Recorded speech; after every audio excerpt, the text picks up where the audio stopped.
people are more and more collaborative, or they're needing to be more collaborative.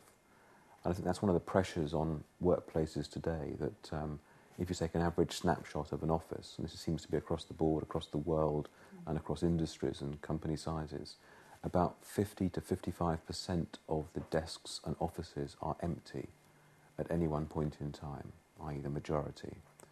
And at the same time as most of the desks being empty, you can't find meeting rooms. We did a survey of quite a few hundred companies last year, and every single company said we can never find meeting rooms when we need them. So I think that what we're finding is there's a mismatch of space provided, because there's a much greater demand for team working projects, mergers, acquisitions, pitches and so on, that require project-based space, which isn't often provided, and a far declining demand for people to sit behind a desk, the same desk, day in, day out. For real estate providers, my vision is that the office will become an activity-based workplace. So the big change I see, I'm not a fan of hot desking and desk sharing ratios. I think that's very negative, and it doesn't meet people's aspirations. I think the future is an activity-based workplace, so that when you do come into the office, you go to a range of quite high-designed, high-touch environments that are specialised based on the activity you want to perform. And they might vary by atmosphere, noise, technology, acoustics and so on.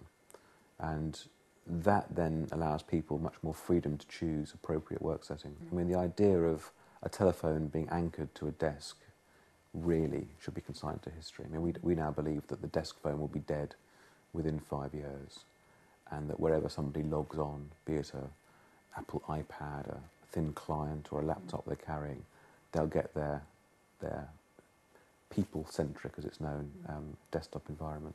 The FM is at risk of losing a lot of their domain because of advances in technology. So, going back a few years, they'd be responsible for voice systems, for example. But that's largely now gone because of IP telephony, that most voice today is the IT director's domain. Today, FMs are often still responsible for audio-visual. So, projectors and screens and printers and some of those areas, that is also under threat as everything becomes part of the network. And I think that the next part of the threat will be anything from security, digital signage, CCTV, even vending, because everything will suddenly be networked.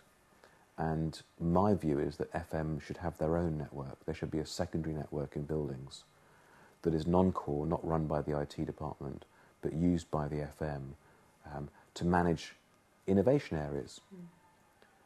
And if you look at what FMs could do, they can begin to use things like real-time utilisation tools to link with room booking and resource management type tools, to link into sustainability and carbon dashboards, showing real-time energy consumption. So there's much in technology that the FM could grab, and the challenge is if they will or not. The recession has had a huge ability to focus people's minds and look at the overhead that property and FM contributes to the business, often the second largest overhead after salaries, and begin to challenge how that overhead is structured.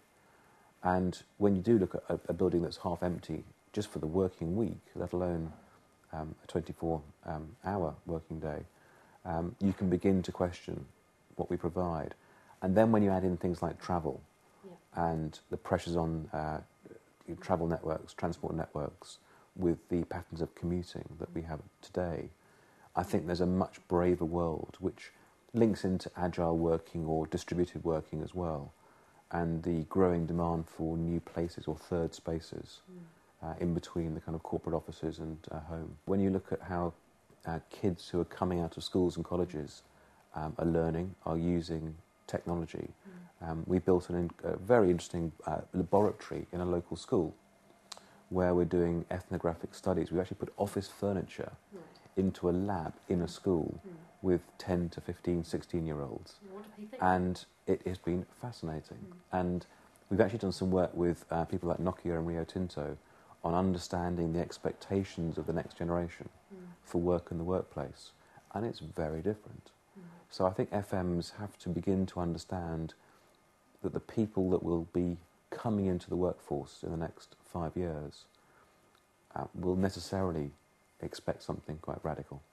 They are used to working online. They are a synchronous society, or the kind of emergence of the synchronous society. They're used to working in networks, which therefore challenge the productivity of physical presence. And I think there's been a big assumption over the years that you have to bring people into the office to do great work. And I think that the next generation will prove that that's no longer true. And that better work can be done with online virtual networks. I think that what will happen is that there'll be a branded narrative headquarters still in city centres, in central business districts, which will be the representation of a firm or corporation. And within that will be everything from presentation and briefing facilities to team and collaboration space, to dining, to mentoring and training space.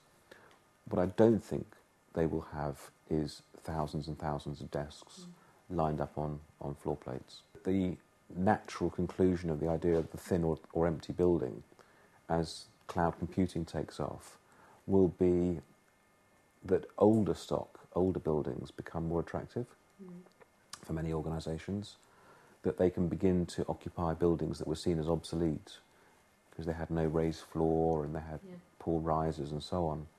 But suddenly, many companies may not need that.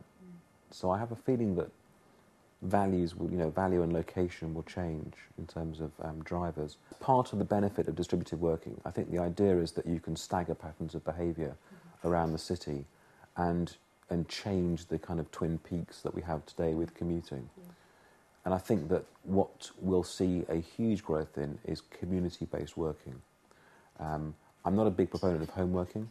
I think people will be able to work from home, but I don't see it, being more than a day a week or a few hours on an ad hoc basis. But I think people will ideally have a short commute and be able to use community-based work hubs. And I know that, for example, Regis are opening those in the States. So they're now opening them in shopping centres and within residential areas, as opposed to in kind of obvious business districts.